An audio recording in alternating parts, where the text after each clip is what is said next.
Hello, c'est Nico. Alors vous l'avez peut-être vu, mais si ce n'est pas le cas, je vous le conseille, mais mardi dernier j'ai publié un court-métrage qui s'appelle Big Banks, et qui est un mélange de prise de vue réelle et d'animation. On l'a fait à deux avec Corentin Dillet, bisous Coco, et l'idée c'était de faire un court-métrage court d'une minute et demie, où on pourrait s'éclater graphiquement et se faire plaisir à la fois sur les décors et les personnages. D'ailleurs, si nos antagonistes étaient joués par des acteurs, le personnage central, qu'on appelait Big Banks, lui est en animation. On voulait lui donner un côté toon, mais on n'était pas forcément fixé sur le rendu, sur l'aspect en particulier. Alors on est parti dans plein de directions différentes, et au bout d'un moment, un personnage en particulier est ressorti du lot. Il avait une silhouette athlétique et affinée, et ça nous convenait parce qu'il allait devoir courir. Par contre, il n'avait pas encore assez ce côté toon, et ça c'était important pour justifier le décalage de rendu avec le reste. Sinon, ça aurait juste fait une créature en CGI mal rendue. Donc on a tonifié ça, grossi les mains, les yeux, les pieds, et on arrivait à un résultat qui nous a convenu. Ensuite, pour les décors, on est parti sur une idée de film noir. Et là, vous pourrez me dire, mais dis donc Nico, le noir, je sais ce que c'est, mais le néo-noir, qu'est-ce que c'est dis donc et d'où ça vient? Eh bien, pour bien t'expliquer, petit retour en arrière, jusqu'en 1850. Ouais, jusqu'en 1850, on est comme ça, nous on remonte jusqu'en 1850. Plus particulièrement jusqu'à la fin du mouvement artistique appelé le romantisme.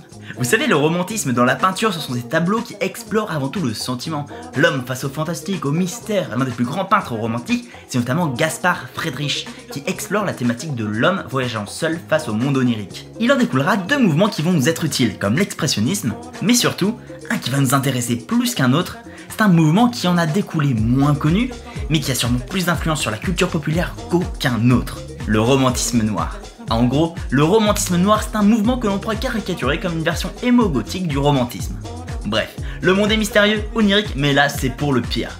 Bien, maintenant faisons un bond dans notre timeline vers le cinéma allemand des années 20-30, bien avant l'arrivée du petit moustachu.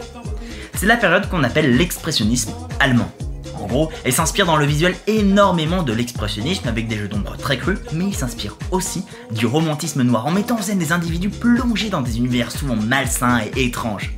L'un des exemples qui va le plus nous aider est le film de Metropolis de Fritz Lang, qui y mêle des thématiques comme l'industrialisation et les méga-structures, le tout dans un côté très mystérieux.